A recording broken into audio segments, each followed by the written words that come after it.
Hi everyone, and welcome to the Rossella's Farmacy YouTube channel. My name is Rossella Suglia. I'm a registered dietitian nutritionist, and today I'll be talking to you about the healthy plate method and how to specifically formulate your meals to balance your blood sugar and keep you full, minimizing the need for snacks and optimizing your nutrient intake. So, to do that, I will be utilizing this. This is a little guide that I love to use, and I feel like it helps give a really good visual of what exactly I'll be talking about. And before I get into it, I want to talk about why this is so important. I feel like a lot of times people will forget about the importance of eating a variety of foods. And, really with the American diet, it's easy to stack foods of the same category. So, for example, pastas with bread, or have meat and potatoes and corn.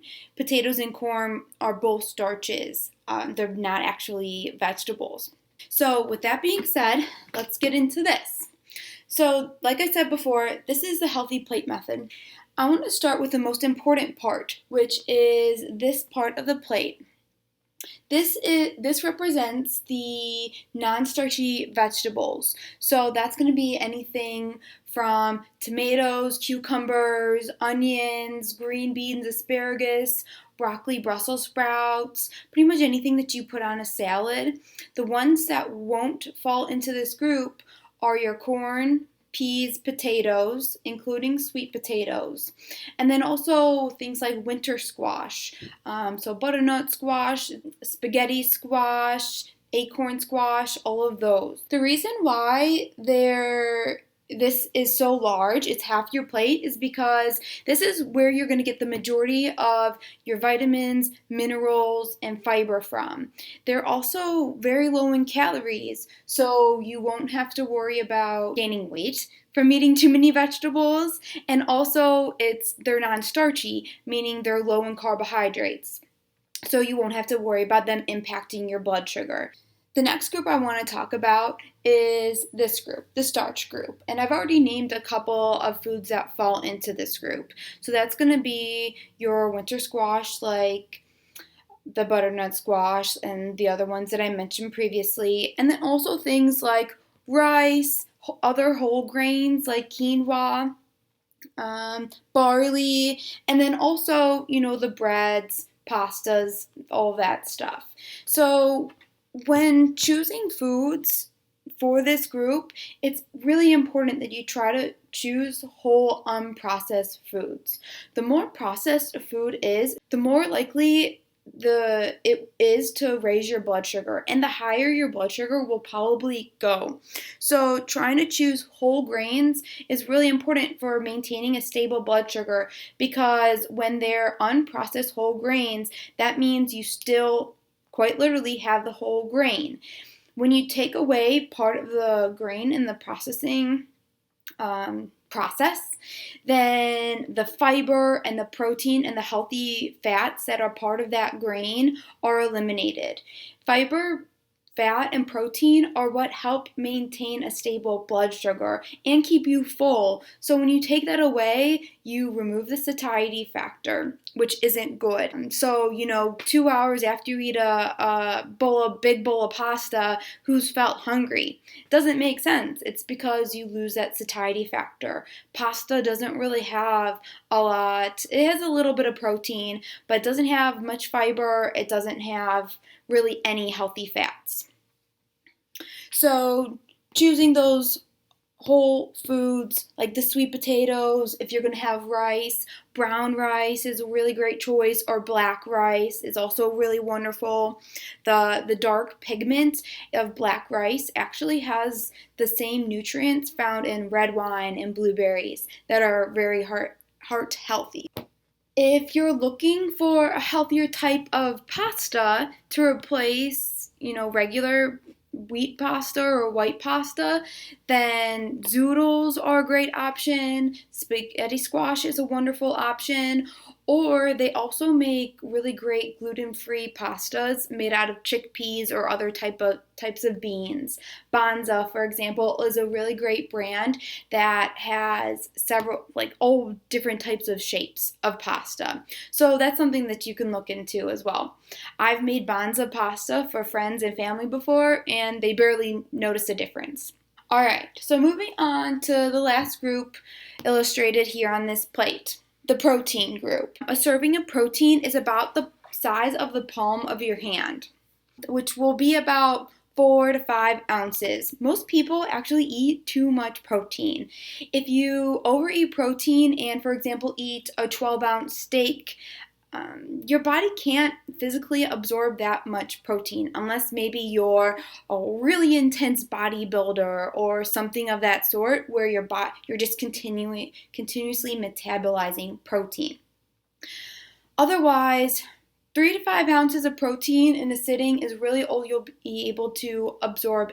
Overeating protein could also damage your kidneys. So, for example, people who have diabetes, if maybe your kidneys have been started to be affected a little bit by that and your doctor is watching your kidney function, really trying to not overeat protein is really important for helping protect your kidneys. Okay, so healthy sources of protein, that will be anything from like chicken, beef. When possible, always try to do grass-fed and organic. You really are what you eats. And that can be for a totally different episode, but just something to keep in mind. Pastured eggs are another great choice. Wild caught fish, another great choice. So anything that falls into those categories, turkey, nuts and seeds are also a wonderful source of protein, along with grains like quinoa. Quinoa is actually a pseudograin and it's a complete protein, meaning it has all the essential amino acids in it. So now going to the size of your plate, a lot of people have these really humongous plates. And I know am like this to a certain extent.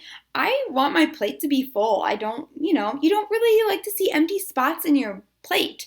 So the recommendation is that you have a 9-inch plate. And that'll just help ensure that you don't overeat. Trying to limit yourself to only one plate of food. And if you do absolutely need to have more food, maybe wait 20 minutes, let it all sink in, and then if you do, go back for these guys. This will help fill you up and it won't increase your blood sugar anymore or lead to, excessive amount of calories. So moving on to liquids. Water is always the best option, and I'm sure you've heard of this. Water, water, water. The recommended amount of water intake per day is about half your body weight in ounces. So for example, 100-pound person, half of that would be 50 ounces of water per day. That would be the recommendation. This needs to be adjusted based on physical activity level. So for example, in the summer, if you're running outside and sweating a lot, you'd want to drink even more of that. Your urine color is a great indication of whether or not you're drinking enough water. So if it's really dark and kind of stinky, sorry to get graphic, but that's really a sign that you're not getting enough water. Most people, when they feel hungry, that's actually a sign that maybe they aren't getting enough water. So if you're hungry between meals, maybe at a time where you shouldn't necessarily be hungry, maybe have a cup of water, see if that helps. Wait a couple minutes, and if, your stomach is still growling, okay, maybe at that point have a snack. Other appropriate beverages would be unsweetened iced tea, green tea, black tea, herbal teas. Those are all really wonderful options. They have 0 calories and they are really high in antioxidants. Especially green tea has really great cancer-fighting properties. And then the last most healthy beverage option is coffee, specifically black coffee. I recently did a post all about coffee and how to choose the highest quality coffee, so I will link to that blog post in the show notes. But black coffee is really beneficial because, again, no calories, and coffee is actually the highest source of antioxidants in the American diet because people drink so much coffee and most Americans don't eat enough fruit and vegetables. So that reminds me, I forgot to talk about fruit. With fruit, you really want to be careful because, yes, it is a healthy choice, but it also will impact your blood sugar. The fructose, which is the sugar found in fruit, is also the least satiating out of any type of carbohydrate. So it won't really keep you very full for long. So when you do eat fruit, it's great to pair it with some type of healthy fat or protein. For example, if you eat an apple, have it with, some type of nut butter. I love apple with almond butter. Berries are a great choice because they're the lowest in sugar and they're really, really high in nutrients. However, quick tip with blueberries, they're on the dirty dozen list, so try to get organic berries because they're one of the most highly sprayed. So now that I went through and talked about how to form your healthy plate, I'll just give you some quick examples. So for breakfast example, a great option would be scrambled eggs with sauteed vegetables. I really love to do some scrambled eggs with spinach, tomatoes, mushrooms, really whatever you have in the fridge could work.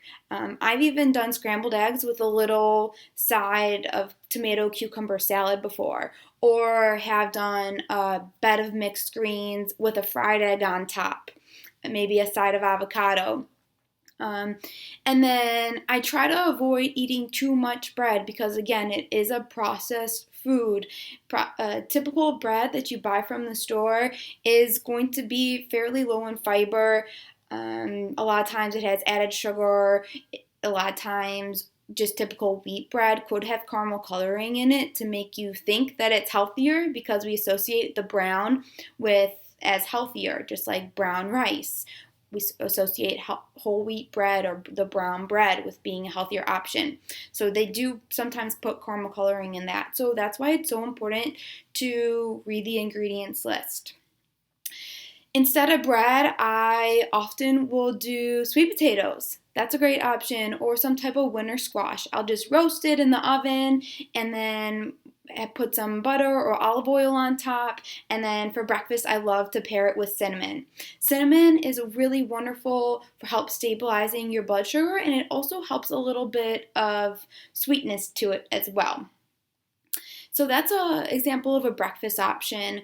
For lunch, you could do some type of salad loaded with greens. You can throw a piece of grilled chicken on there, or, some tuna salad. And then if you wanted, you can do like a little bit of quinoa or rice. However, this group, the starches, is not always mandatory.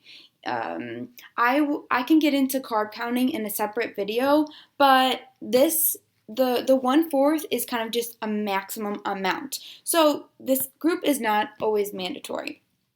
It is important for you, however, to have some type of protein, whether it's plant-based or animal-based, and the vegetables. And then for dinner, on this example right here, we do have the chicken with the brown or wild rice and then the green beans and a bit of salad. And, another example of that could be salmon with Brussels sprouts and a little bit of quinoa, or a steak with asparagus and a little bit of mashed potato or mashed sweet potato. Another great option that I really love, that's a great go-to, is spaghetti squash. And you just cut the spaghetti squash in half. After it's roasted, you can literally just take a fork and scrape out the inside, and it looks like spaghetti. And I love to just scrape it out and put it back in, and then put my marinara sauce on top, and then throw it back in the oven for a little bit to warm up the marinara sauce. And there you have like your own little spaghetti squash pasta bowl type thing. So that's a really wonderful option as well. So I hope that is helpful for you. If you have any questions or comments, you need anything clarified, feel free to comment in the show notes or comment below, and I will do my best to get those questions answered. All right, take care.